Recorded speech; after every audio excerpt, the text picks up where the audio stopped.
Bonjour à tous. Aujourd'hui, nous sommes avec David Cormand, le secrétaire national du parti Europe Écologie Les Verts. Bonjour David Cormand. Bonjour. Vous êtes aujourd'hui à Lyon, dans le 5e au Café de la Ficelle, pour présenter les candidats qui vont être investis à Lyon aux législatives. Mais tout d'abord, on va parler un peu de politique nationale. Vous êtes plutôt Mélenchon, Hamon ou Yannick Jadot? Et moi, je suis Jadot, évidemment. Vous savez, dans le débat qu'il y a en ce moment, il y a ces trois candidatures que vous citez pas innocemment, qui ont un point commun. Il y a des différences, bien sûr, mais qui ont un point commun.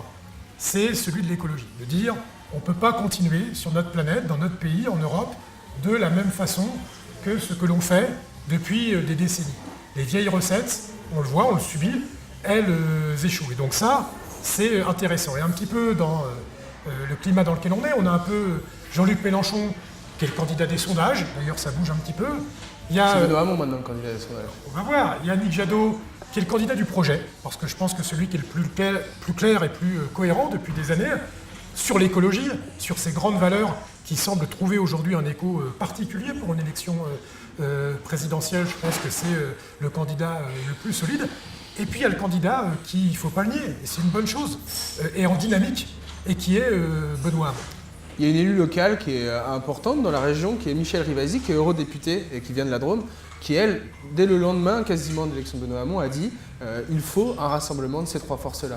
Vous le souhaitez, vous l'appelez de vos voeux maintenant? Vous savez, je trouve Michèle Rivasi formidable. Parce qu'elle a été deuxième à votre primaire. Oui, elle fait un travail génial au niveau du Parlement européen. C'était une des premières à se battre contre des lobbies qui sont extrêmement puissants.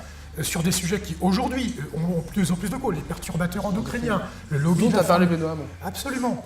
Mais après, moi je dis à Michel, il faut apprendre à jouer collectif. Parce que la cohérence des écologies, c'est le fait d'avancer ensemble. Et donc, c'est bien d'être enthousiaste, mais il faut être enthousiaste avec les copines et les copains. Comment... Là, il y a eu un déjeuner Hamon-Jadot. Est-ce que vous avez... Alors, il s'est exprimé déjà, Yannick Jadot, mais est-ce que vous avez des retours sur ce déjeuner? Comment ça s'est passé? Bien sûr, vous savez, je crois qu'ils l'ont dit l'un comme l'autre. D'ailleurs, c'est pas un point d'arrivée, c'est un point de départ. Vous savez, on est 2 jours après le résultat de cette primaire organisée par le Parti Socialiste. Donc, il ne faut pas s'exciter. Moi, c'est vraiment les deux mots-clés. La clarté du projet et la cohérence. Il faut être cohérent jusqu'au bout. Parce que vous savez, en 2011-2012, la défaite de Sarkozy et la victoire de Hollande avaient suscité beaucoup d'espoir. Mais par manque de cohérence, quelque part, à cause de la trahison par rapport à ce qui avait été annoncé, ça a créé tellement de désespoir. Donc moi, je suis maintenant très vigilant à ce que les enthousiasmes spontanés soient bien pointés pour qu'on ait une vraie cohérence derrière. Sinon, on crée de la déception et c'est pas bien en démocratie. L'espoir, c'est un mot que vous utilisez beaucoup, comme Benoît Hamon. Mais vous savez, je pense que les gens qui veulent se projeter dans le monde d'après, ils ne veulent pas miser sur le renoncement, le défaitisme, sur le déclinisme, sur celles et ceux qui spéculent sur le mal qu'ils disent de notre pays, du mal qu'ils disent de celles et ceux qui vivent dans notre pays. Celles et ceux dont je me sens le plus proche, c'est ceux qui disent non, ayons confiance en nous et assumons les débats et ayons espoir pour la suite, pour construire un nouvel imaginaire et le monde de demain. Aujourd'hui, on est à Lyon. Tout à l'heure, on a parlé durant la conférence de presse de confluence, justement. Est-ce que c'est pas le moment? Est-ce qu'il y a des moments en politique, on le sait, vous avez parlé aussi d'accélération de l'histoire.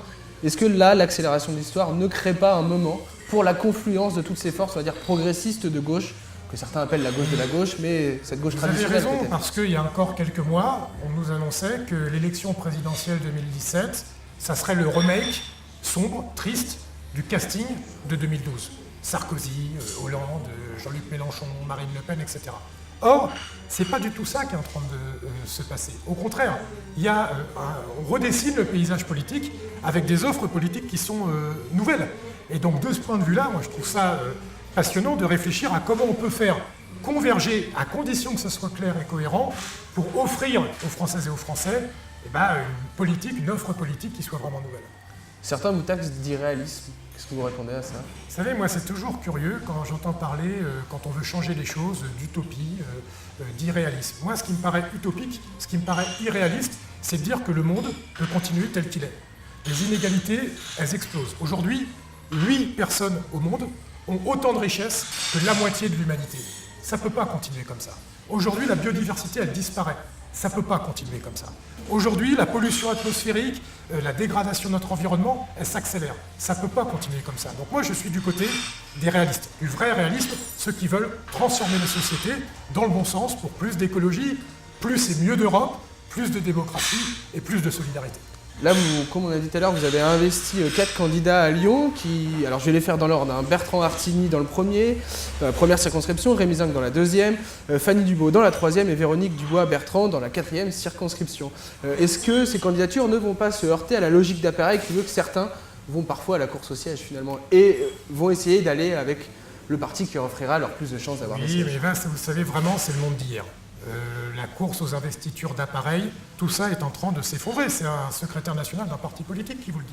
Moi, j'ai toujours considéré qu'un parti politique, ce n'est pas une propriété privée qui sert à produire de l'élu sans conviction derrière. Je pense qu'un parti politique, c'est un bien commun qui est mis au service d'un idéal. Et donc, moi, je crois que les candidatures qui sont proposées à Lyon, elles sont cohérentes avec une aspiration. Je ne sais pas si elle sera majoritaire. Ça, c'est les citoyens et les citoyennes qui vont le décider.